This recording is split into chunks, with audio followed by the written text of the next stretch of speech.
باللہ من الشیطان الرجیم بسم اللہ الرحمن الرحیم الحمد للہ رب العالمین وصلی اللہ علی سیدنا محمد وآلہ الطیبین الطاہرین اللہم صلی علی محمد وآل محمد۔ آج کا درس 291 سوال سے شروع کرنا ہے۔ تو اس سوال میں کہتے ہیں کہ اگر آدمی نماز مغرب یا نماز ظہر پڑھ رہا ہو اور نماز کے دوران اسے یاد آئے کہ وہ نماز مغرب یا ظہر تو پڑھ چکا ہے، تو اب اس کا کیا وظیفہ ہوگا؟ اب اس نے کیا کرنا ہے؟ نماز کے دوران یاد آئے کہ جو مغرب میں ابھی پڑھ رہا ہوں یہ تو پہلے پڑھ چکا ہوں، یا ظہر کی ابھی میں نے جو نیت کی ہوئی ہے یہ تو پہلے میں مکمل کر چکا ہوں۔ تو کہہ رہے ہیں کہ اس صورت میں وہ نماز مغرب یا نماز ظہر کو نماز عشاء یا نماز عصر میں تبدیل نہیں کر سکتا، بلکہ اسے نماز عشاء اور نماز عصر جو ہے وہ نئے سرے سے پڑھنا ہوگی۔ تو اس کی نیت جو ہے ہم تبدیل نہیں کر سکتے عصر اور عشاء کی طرف۔ اس کے بعد صبح کی نماز کا وقت شروع کر رہے ہیں کہ صبح کی نماز کا وقت کون سا ہے۔ تو سوال 292 میں کہہ رہے ہیں کہ صبح کی نماز کا کیا وقت ہے۔ تو صبح کی اذان کے قریب مشرق کی طرف سے ایک سفیدی نمودار ہوتی ہے جسے فجر اول کہا جاتا ہے۔ ایک ستون کی طرح لمبی جو ہے وہ سفیدی نمودار ہوتی ہے جسے فجر اول یا فجر کاذب کہتے ہیں۔ جب یہ سفیدی پہلے بالکل سیدھی ہوتی ہے اور جیسے ہی پھیلتی ہے ایسے، تو جیسے پھیلنا شروع ہو جائے تو اس وقت جو ہے وہ فجر دوم یا فجر صادق، صبح صادق یہ شروع ہو جاتی ہے، اور صبح صادق کے وقت جو ہے وہ نماز صبح کا، فجر کی نماز کا ٹائم شروع ہوتا ہے۔ تو یہی صبح صادق جو ہے وہ نماز کا اول وقت ہوتا ہے۔ اس کے بعد 293 سوال کہ صبح کی نماز کا آخری وقت کیا ہے؟ کب جا کے صبح کی نماز قضا ہوگی؟ تو صبح کی نماز کا آخری وقت سورج کے طلوع ہونے تک ہے۔ جیسے سورج کا طلوع ہوگا تو صبح کا ٹائم ختم ہو جائے گا، صبح کی نماز کا وقت ختم ہو جائے گا۔ اس کے بعد جو ہے وہ نماز کے اوقات کے کچھ احکام شروع کر رہے ہیں۔ تو سوال 294 میں کہہ رہے ہیں کہ انسان کو نماز کب شروع کرنی چاہیے؟ تو کہہ رہے ہیں کہ جب انسان کو یقین ہو جائے کہ نماز کا وقت داخل ہو گیا ہے تو وہ نماز شروع کر سکتا ہے۔ اور اسی طرح اگر دو عادل آدمی جو ہیں وہ وقت کے داخل ہونے کی گواہی دے دیں تو بھی نماز جو ہے وہ شروع کی جا سکتی ہے، بلکہ کسی ایک ایسے آدمی کی گواہی پر بھی اعتماد کیا جا سکتا ہے کہ جس کے بارے میں انسان مکلف جو ہے وہ جانتا ہو کہ ایسا آدمی جو ہے وہ وقت داخل ہونے کے بعد ہی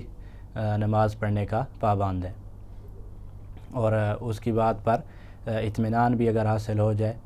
تو ایک شخص بھی اگر گواہی دے دے کہ وقت داخل ہو چکا ہے اور اطمینان ہو گیا ہے تو ایک شخص کی گواہی بھی قبول ہوگی۔ اس کے بعد سوال 295 کہ جو آدمی نابینا ہو یا بادلوں اور دھند وغیرہ کی وجہ سے وقت کے داخل ہونے کا اسے پتہ نہ چل رہا ہو تو اس کا کیا وظیفہ ہے؟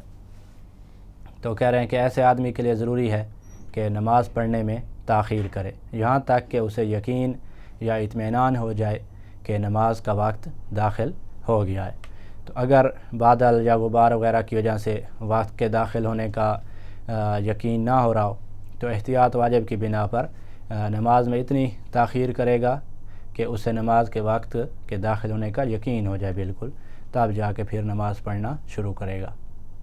اس کے بعد سوال 296 کہ نماز کا وقت اگر تنگ ہو کہ مثلا وقت تنگ ہے تو اگر مستحب اعمال بجا لائے تو نماز کا کچھ حصہ جو ہے وہ وقت کے بعد ادا کرنا پڑے گا۔ تو اس صورت میں انسان کا کیا وظیفہ ہوگا؟ تو کہہ رہے ہیں کہ ایسی صورت میں مستحب امور جیسے دعائے قنوت ہو گئی، یا مثلا رکوع میں ایک دفعہ اگر اس نے سبحان ربی العظیم و بحمدہ کہا تو اب 3 مرتبہ سبحان اللہ کہنا مستحب ہے، تو یہ جو سبحان اللہ 3 مرتبہ ہے یہ مثلا چھوڑ دے، دعائے قنوت چھوڑ دے، تو ایسے جو مستحبات ہیں تو ان کو وہ چھوڑ دے گا اور نماز کو اس کے پورے وقت میں ادا کرے گا۔ تو مستحب جب چھوڑنے سے نماز اپنے وقت میں پوری مکمل جو ہے وہ ادا ہو سکتی ہے، تو پھر مستحبات کو چھوڑ کے جو واجبات ہیں، واجب ذکر ہیں، واجب صورتیں ہو گئی، تو ان کے اوپر اکتفا کرتے ہوئے انسان نماز کو وقت کے اندر مکمل کر لے، تو یہ کرنا ضروری ہوگا۔ اس کے بعد سوال 297 کہ جس شخص کے پاس فقط ایک رکعت کا وقت ہو تو اسے کیا کرنا چاہیے؟ تو کہہ رہے ہیں کہ اگر صرف ایک رکعت نماز پڑھنے کا وقت باقی ہو تو اسے ادا کی نیت سے ہم پڑھ سکتے ہیں، چاہے مثلا جو ہے وہ جان بوجھ کر نماز میں تاخیر جو ہے وہ نہ کی ہو یا جیسے بھی، البتہ کہہ رہے ہیں کہ جان بوجھ کر جو ہے وہ تاخیر نہیں کرنی چاہیے، لیکن جب ایک رکعت کا وقت باقی رہ گیا تو اب ایک رکعت جو ہے وہ وہی ہم ادا کی نیت سے ہی شروع کریں گے، اور پھر باقی جو رکھتے ہوں گی وہ اگرچہ وقت سے خارج ہو رہی ہیں لیکن پھر بھی ادا کی نیت جو ہم نے پہلے سے کی ہوئی ہے وہی رہے گی۔ اس کے بعد سوال 298 کہ جو شخص مسافر نہ ہو اور اس کے پاس غروب آفتاب تک 5 رکعت نماز پڑھنے کا وقت ہو تو اس کا وظیفہ کیا ہے؟ تو کہہ رہے ہیں کہ ایسے آدمی پر واجب ہے کہ ظہر اور عصر کی دونوں نمازیں ترتیب سے پڑھے، مسافر نہیں ہے تو جو ہے وہ 5 رکعت کا وقت اگر اسے ملا ہے تو اب یہ دونوں ترتیب سے پڑھے گا کہ پہلے ظہر کو پڑھے گا اور پھر ایک رکعت جو ہے وہ عصر کی وقت میں پڑھ لے گا اور باقی 3 خارج وقت میں ہو جائیں گی۔ اس کے بعد سوال 299 کہ جو شخص مسافر ہو اس کے پاس غروب تک صرف 3 رکعت کا وقت اگر باقی ہو تو اس کا کیا وظیفہ ہے؟ تو کہہ رہے ہیں کہ ایسے آدمی پر بھی واجب ہے کہ ظہر اور عصر کی دونوں نمازیں ترتیب سے پڑھے۔ اگر ظہر کی 2 رکعت قاصر اور عصر کی بھی جو قاصر میں سے ایک پوری رکعت کا وقت نہ ہو تو صرف پھر جو ہے وہ عصر کی نماز پڑھے گا۔ تو اگر 3 رکعت کا اس کو ٹائم مل رہا ہے تو پھر پہلے ظہر کی 2 رکعت مکمل کر لے گا اور پھر ایک رکعت جو ہے وہ عصر کی پڑھے گا، لیکن اگر 3 رکعت کا وقت نہیں مل رہا، 2 رکعت کا وقت مل رہا ہے تو پھر چونکہ مسافر ہے تو اس کی عصر جو ہے وہ 2 رکعتی نماز ہے تو اس نے فقط عصر کی نماز پڑھنی ہوگی اور ظہر کی جو ہے وہ بعد میں اس کی ادا اور قضاء کی نیت کے بغیر جو ہے وہ ظہر کو بجا لے گا اس کے بعد، عصر کو مکمل کرنے کے بعد۔ اچھا، اور جو ہے پھر ایک مرتبہ جو ہے وہ عصر کی نماز پڑھ لے گا اور اس کے بعد پھر ظہر کی جو ہے وہ ادا اور قضاء کی نیت کے بغیر بجا لائے گا اور پھر جو ہے وہ ترتیب کے لیے عصر کی نماز کو دوبارہ بجا لائے گا۔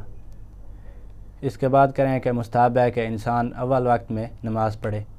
اور اس کے بارے میں بہت زیادہ تاکید کی گئی ہے، اور جتنا اول وقت کے قریب ہو تو بہتر ہے۔ اگر مثلا بالکل اول وقت میں انسان نہیں پڑھ سکا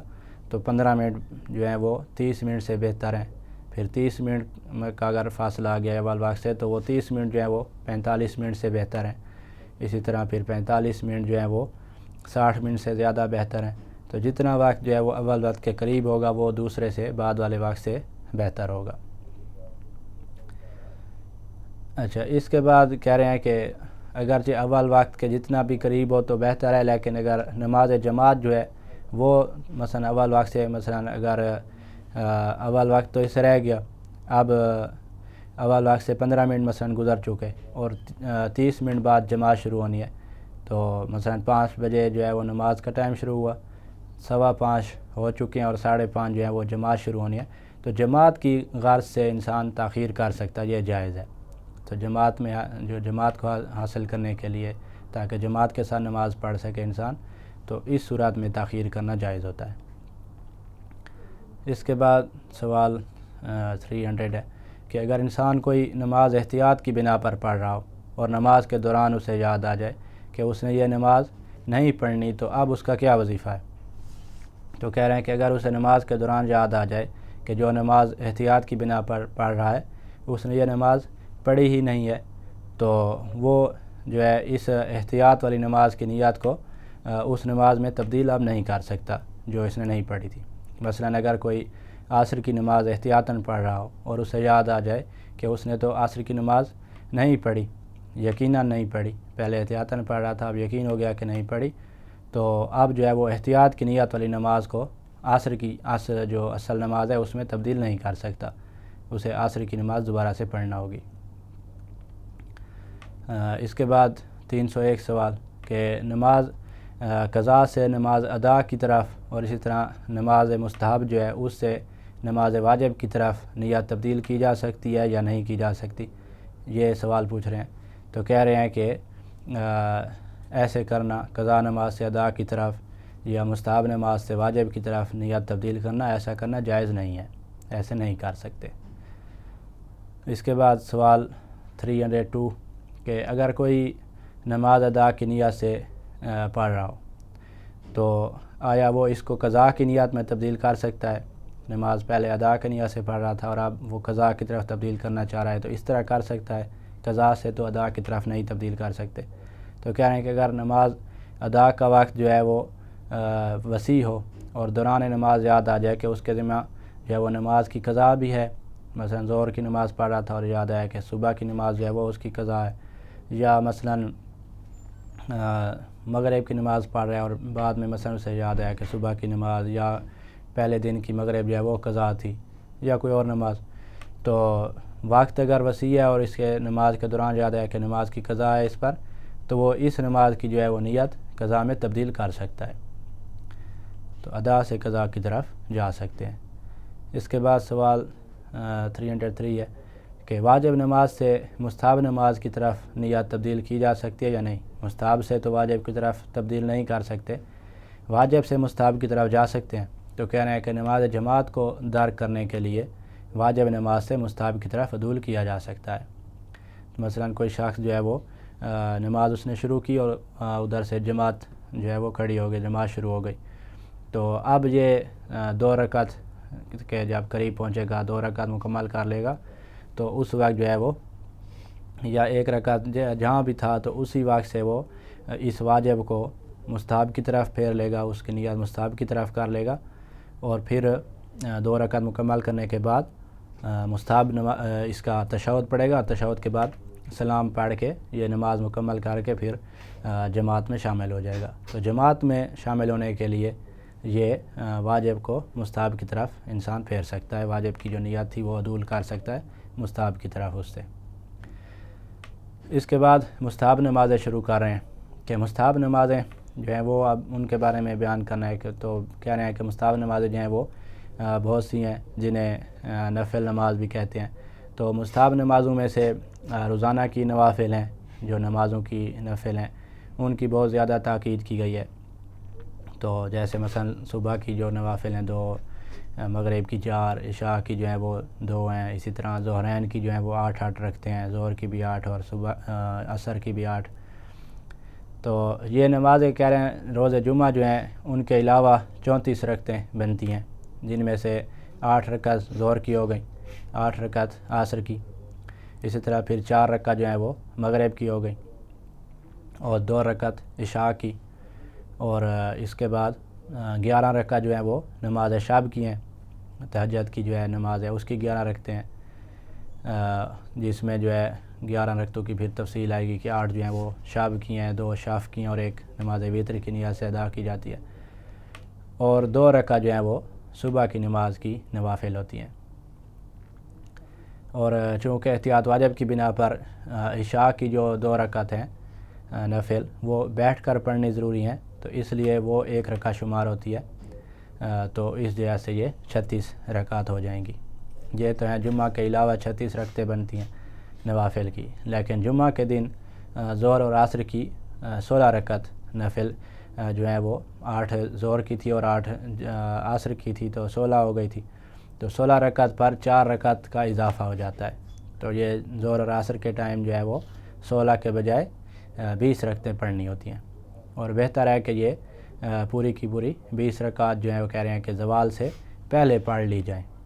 تو زوال ہونے سے پہلے 20 رکعت پوری مکمل کر لے انسان جمعہ کے دن، اور پھر نماز جمعہ اور عصر پڑھے،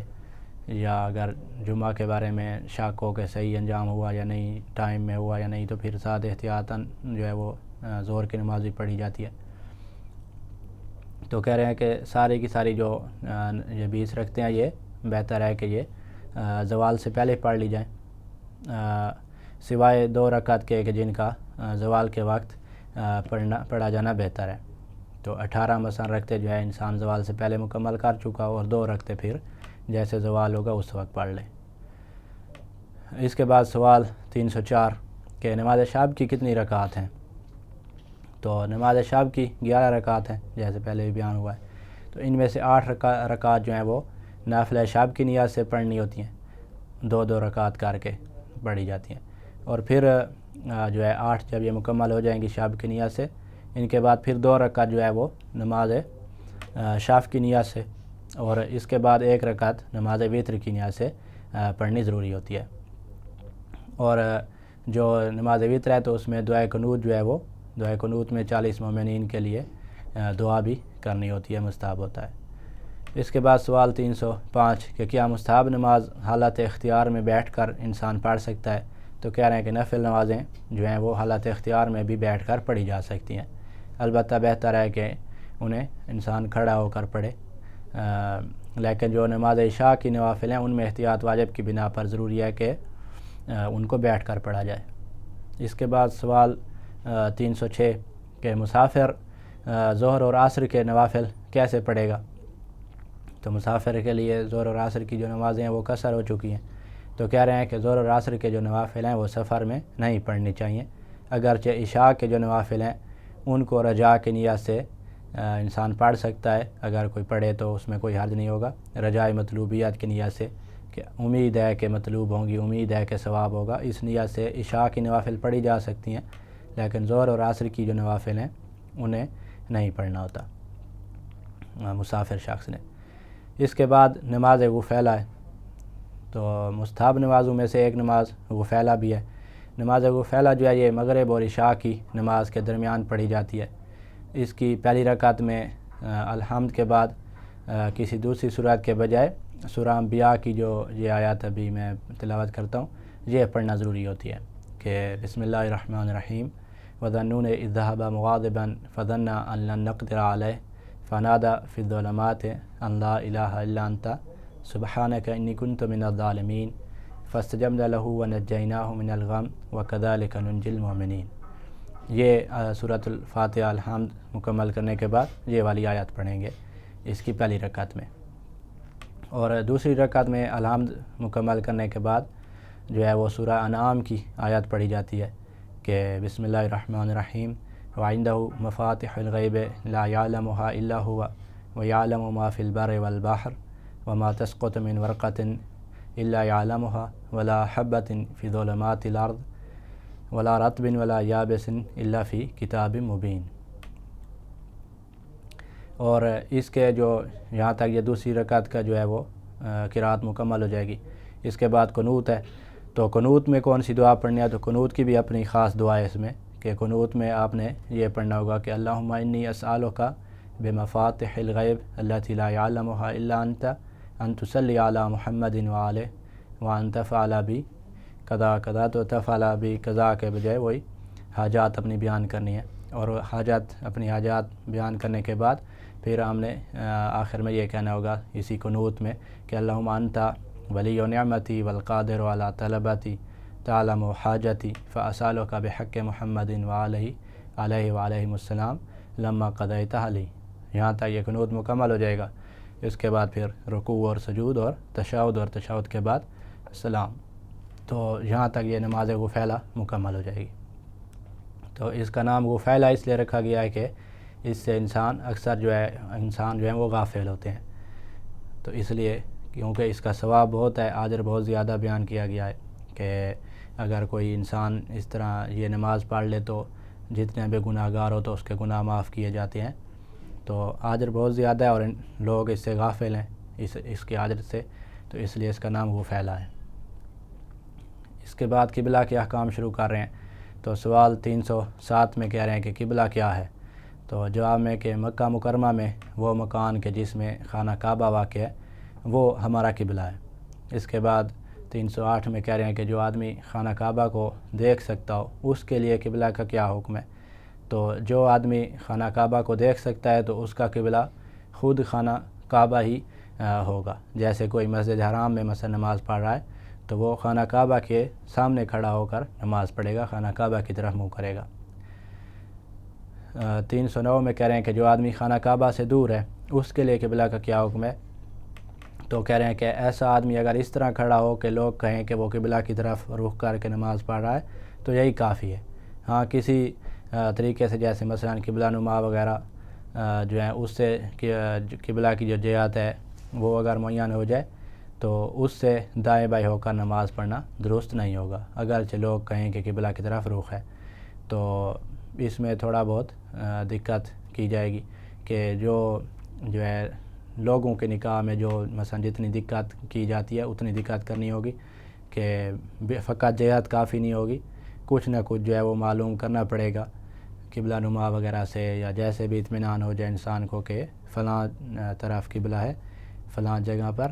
تو اس طرف ہی اس نے منہ کرنا ہوگا۔ تو فقط مثلا ہم کہیں کہ اسی پوری جہت میں ہی قبلہ ہے تو جہت کافی نہیں ہے آغا سستانی صاحب کے نزدیک۔